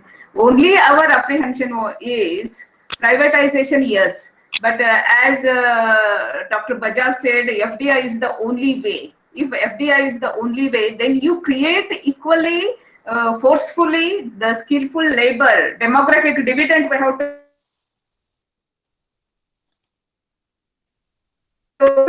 create the skilled labor that will take up the jobs in FDI investments. That's the thing. Because even in rural areas, now the offsprings of the farmers are not interested in going for agriculture because they feel that it is highly risky, no returns. So everybody wants white collar jobs. And fortunately or unfortunately, in Indian system, higher education, everybody feels it is mandatory. Unlike in Western countries where higher education is not mandatory for everybody. So only those who aspire will go. But here we give higher education to everybody and we create expectations among them for white collar jobs. From where are you going to give? Without, it is a product without proper finishing, you know. Even after post-graduation, they find it so difficult to express themselves in their own mother tongue also, as well as in other English and subject knowledge. So so many issues are haunting us. So we need to address all that. Only government cannot do, I agree. And neither I am against any kind of reforms or foreign investment. Yes, we do need. This issue we have to address on a top priority if we have to capitalize on demographic dividend on which we boast a lot. That's just a concern. As I said, it is debatable anyway. I'm in full agreement with what you said, Professor Pushpa. Thank you. Yes, ma'am, Pushpa ma'am, I agree for Bajaj sir and Pushpa ma'am. I agree for that. I'm from the rural area and we have agriculture. I agree for that. Nowadays, everyone they are trying to get the higher education. After getting higher education, they don't try to come back to their farm or rural place. They try to go only the companies, because if we ask why you are not coming and working in agriculture sector, it is also you can make as a business. But they tell that no, it is very highly risky. So we don't get any income from that. If they are as large farmers also, they don't want to their kids to put into agriculture because it is very highly risky, and even farmers they are not interested to adopt the new technologies like a e-farm is there, and even technology only large farmers they are adopting, but only for the short period. They don't want to go again further to improve their agriculture. So I think in in India, if agriculture is a backbone, we have to encourage as our youth, like sir told, like 3L and 3Ws. I feel I want to introduce 3Es, like empowering employment and encourage to the youth towards to the agriculture. Then only the employability can be increased, and our agriculture, the income can be contribute more for the GDP, because in our blood we have an agriculture system. Why not improve that as a first? Then we can look into the other aspects, whatever requirement for the economy. That I feel it's my suggestion. Sir, you can add, or ma'am, you can add further for that. Yeah, well received. Dr. Patti sir can proceed further. Okay, can I wrap the session, madam? Yeah, if there are no Okay. Yeah. I wish to express sincere gratitude to both the experts. I wish to express gratitude to Professor S.K. Loria on behalf of organizers as well as on behalf of participants. Professor Loria sir explained the whole gamut of Atmanirbhar Bharat. He dealt with the developments in various sectors to make Atmanirbhar Bharat. Various challenges and opportunities were dealt. Loria sir, we are thankful to you once again for enlightening us on the given topic. We will be seeking your support in our further endeavors. With equal relevance, I wish to express my sincere gratitude to C.A. Naval Kishore Bajaj sir to express his thoughts and share his expertise. C.A. Bajaj sir has given us various statistics to understand the status of India's preparedness to become Atmanirbhar. C.A. Naval sir has shared his practical experience with us and highlighted various challenges ahead for Atmanirbhar Bharat. He also suggested for few policy reforms. Sir, once again, we thank you for enlightening us on the given topic. I thank both the experts. Sir, we'll seek similar academic association and support from your side. We are also grateful to the guests of honor of the day, Professor M.B. Alambadi sir and Professor Pushpa N. Savdatti madam, for their wholehearted support and guidance. I thank all the participants for your active participation in the session. We had a very fruitful interaction and the session was quite useful. Thanks are due to organizing secretaries Dr. Lingamurthy and Dr. Basraj. We are thankful to the competent authorities of CUK for the administrative support. Thank you one and all. Have a great day and wonderful weekend. Thank you very much. Thank you one and all. So I take pleasure in thank you profusely our eminent speakers. A wonderful speech, and it is very encouraging for the students. The message to take home today from our eminent speakers is, don't look for what government is doing for you. The government is already doing whatever it is supposed to do. The young students of this country should ask what I can do now. You have a lot of opportunities compared to when we were those days, 1970s, 80s.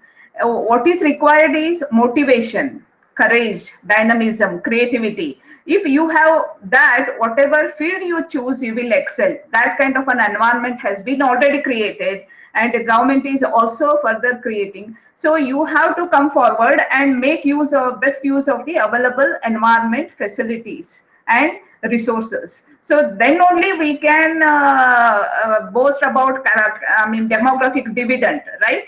So don't ask, it is not there, this is not there. Everything is there. It is for you, how you take it. That is the take-home message from our eminent speakers. And I thank profusely for a wonderful igniting speech from both Professor Loria and Professor Bajaj. And our department and our university will look forward for continued interaction, because we belong to School of Business Studies, where we have commerce, management and economics.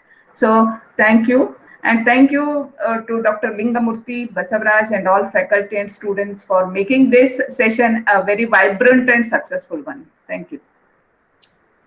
Thank you, ma'am. Thank you, ma'am. There is small announcement. Before announcement, I would like to thank both the speakers because they accepted over phone with limited time only.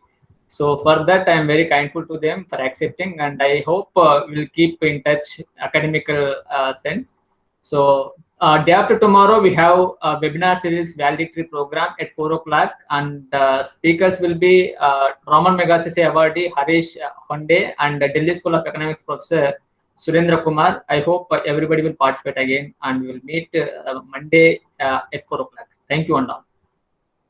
Thank you.